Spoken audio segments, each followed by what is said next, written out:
এক অকৃত্রিম দেশের মানুষের বন্ধু রাষ্ট্রপতি শহীদ জিয়াউর রহমান বীরুত্তমের 89তম জন্মবার্ষিকী উপলক্ষে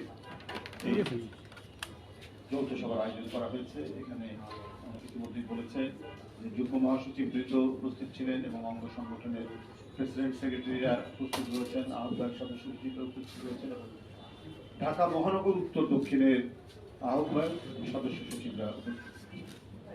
বন্ধুরা, এখানে আলাপ আলোচনা শেষে যে সিদ্ধান্তগুলি গৃহীত হয়েছে সেটি হল আগামী 19 জানুয়ারি 2025 রবিবার সকাল 11টায় দিবসটি উপলক্ষে শহীদ রাষ্ট্রপতি জিয়াউর রহমানের শেরে বাংলা নগরস্থ বাজারে বিএনপির জাতীয় স্থায়ী কমিটির সদস্যবৃন্দ সহ সকল পর্যায়ের নেতাকর্মীরা পুষ্পস্তবক অর্পণ ও ফাতেহা পাঠ করবেন দলের সংগ্রামী মহাসচিব মির্জা ফখরুল ইসলাম আলমগীর।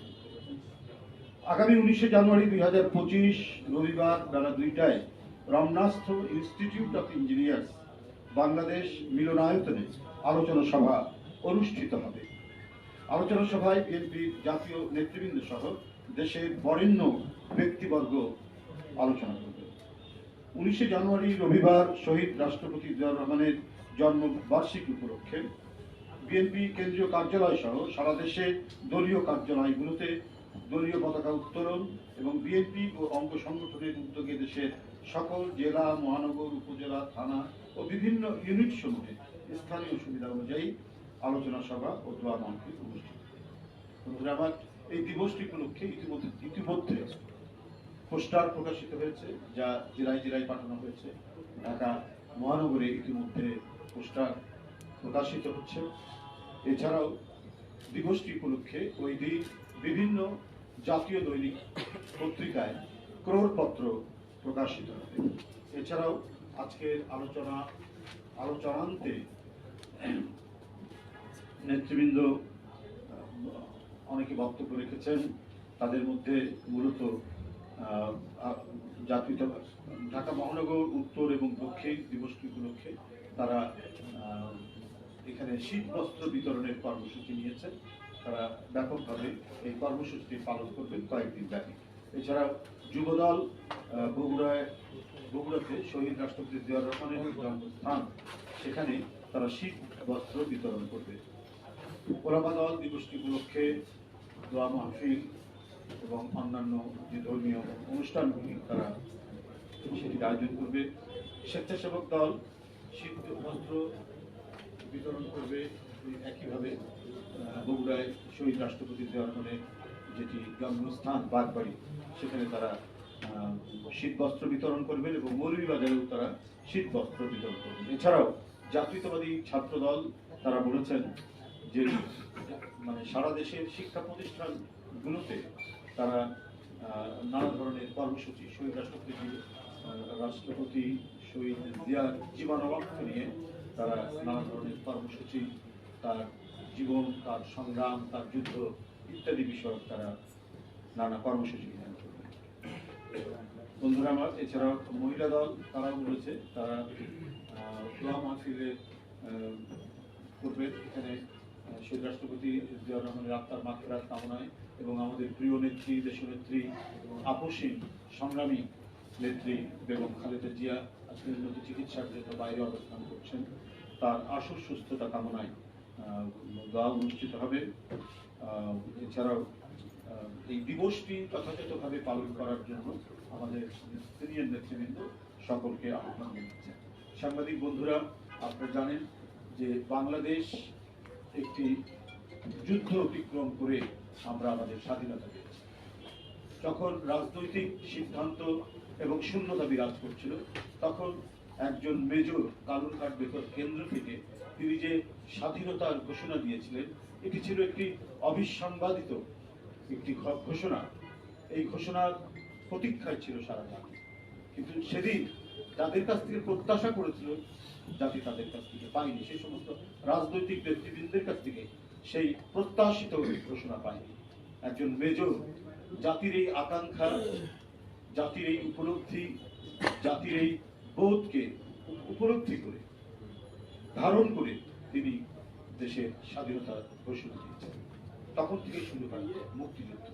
9 মাস ব্যাপী এক রক্তক্ষয়ী মুক্তিযুদ্ধের মধ্যে দিয়ে অর্জিত আমাদের স্বাধীনতা। বন্ধুরা আমার, সেই স্বাধীনতা অর্জনের পর যারা ক্ষমতায় এসেছেন তাদের কাছ থেকে মানুষের যে আকাঙ্ক্ষা, অধিকার হারা মানুষের যে আকাঙ্ক্ষা, সে আকাঙ্ক্ষা পরিপূরণ হয়। আমরা দেখেছি রক্ষী বাহিনীর অত্যাচার, আমরা দেখেছি বিরোধী দলের কণ্ঠকে কিভাবে স্তব্ধ করা হয়, আমরা দেখেছি তখনও বিরোধী দলের নেতাদেরকে অদৃশ্য করে দেওয়া, মানুষ বুভুক্ষ অবস্থায়, এবং সেটিকে নিয়েও তারা অবজ্ঞা করেছে, উপেক্ষা করেছে, মানুষ হাহাকার করেছে। এগিয়ে আসেনি সেদিন ক্ষমতাসীন গোষ্ঠী। এরপরে সমস্ত সংবাদপত্র, রাজনৈতিক দল গণতন্ত্রের যে লেশ, যে চিহ্ন, সেটিকেও তারা একেবারে নিশ্চিহ্ন করে দিয়ে একদলীয় শাসন করেছিল বাকশাল। আপনারা জানেন এরপরে তাদের ইন্টারনাল অন্তর্নিহিত কোন্দলের মধ্যে কু পাল্টা কু, এই পরিপ্রেক্ষিতে 7ই নভেম্বর জনতা এবং সিপাহী একসাথে বেরিয়ে এসে শহীদ রাষ্ট্রপতি জিয়াউর রহমান সেদিন নেতা হিসাবে আবির্ভূত, রাষ্ট্র ক্ষমতার পাদপ্রদীপের আলোয় উদ্ভাসিত, জাতির নেতৃত্বে আসুন। সেদিন থেকে আমরা দেখেছি যে বহুদলীয় গণতন্ত্রের পথচলা।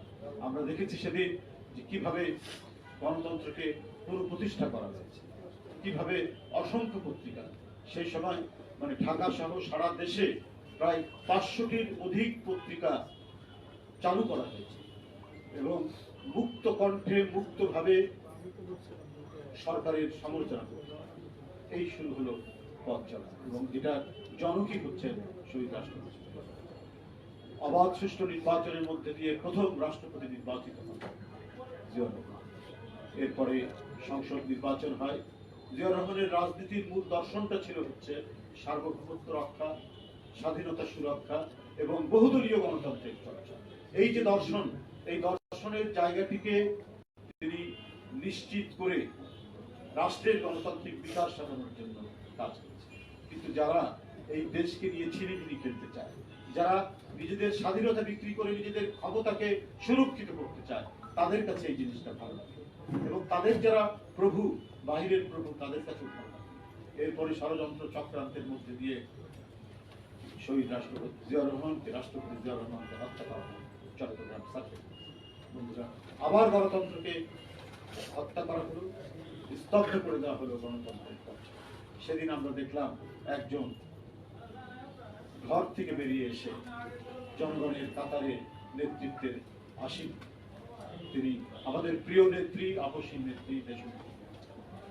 সততা, নিষ্ঠা এবং ওয়াদা রক্ষা করার এই ধরনের অবিসংবাদিত নেত্রী বাংলাদেশের মাটিতে আর এর আগে জন্ম হয়েছিল কিনা আমাদের জানা। জনগণের প্রতি অঙ্গীকারকে তিনি তার ইমানি দায়িত্ব মনে করে তিনি রাজনীতির কোনো খেলার মধ্যে না গিয়ে সেদিন তিনি বলেছেন যে এরশাদের অধীনে যারা নির্বাচনে যাবে তারা জাতীয় নির্বাচন। তিনি তার কথা অক্ষরে অক্ষরে তিনি পালন করেছেন। তার সাথে আরো যারা বলেছেন তারা পালন করেননি পতিত স্বৈরাচার যিনি দেশ ছেড়ে পালিয়েছেন, এবং আরো একটি রাজনৈতিক দল এবং কয়েকটি রাজনৈতিক দল তারা পালন করেছে। কিন্তু জনগণ এর পুরস্কার দিয়েছে। যখন অবাধ সুষ্ঠু নির্বাচন হয়েছে তখন বিএনপিকে মানুষ ভোট দিয়েছে, দেশের এবং ভোট দিয়ে আবারও গণতন্ত্রের পথ চলা শুরু। আবারও আমরা ফিরে পেলাম বাক স্বাধীনতা, আবারও আমরা ফিরে পেলাম আমাদের রাষ্ট্রকে অন্যের আধিপত্যের হাত থেকে মুক্ত করে রাখার, সুরক্ষা করার মন্ত্রণা। এই করে দেশে এগিয়ে চলবে। কিন্তু আমি বারবার বলেছি, কুচক্রীরা কখনোই বসে থাকে না, চক্রান্তকারীরা কখনোই বসে থাকে না। তারা নানা চক্রান্ত ষড়যন্ত্রের মধ্যে দিয়ে টার্গেট করে শুধু জাতীয়তাবাদী শক্তি।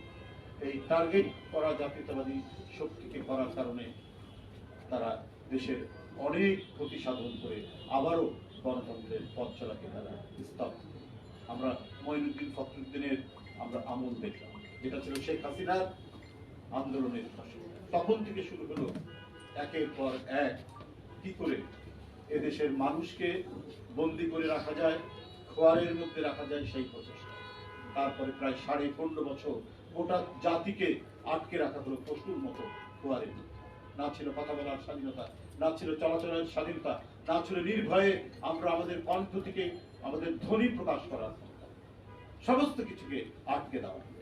কথা বলতে গেলে তার পরিণাম হতো নিরুদ্দেশ হওয়া, গুম হওয়া, বিচার বিরুদ্ধে হত্যার শিকার হওয়া। কত বাড়িতে এখনো আহাজারি, কত বাড়িতে এখনো কান্নার রোল থামেনি। যদিও তার পতন হয়েছে, পালিয়ে গেছে, কিন্তু যে পরিবারগুলো গুম হয়েছে সেই পরিবারের তো ভিতর থেকে এখনো তাদের যে গুমরানি, তাদের যে অস্ফুট কান্না, সেই কান্না এখনো থাকে। আজকে ইলিয়াস আলী, আজকে চৌধুরী আলম, আজকে হুমায়ুন কবির পারভেজ, আজকে সুমন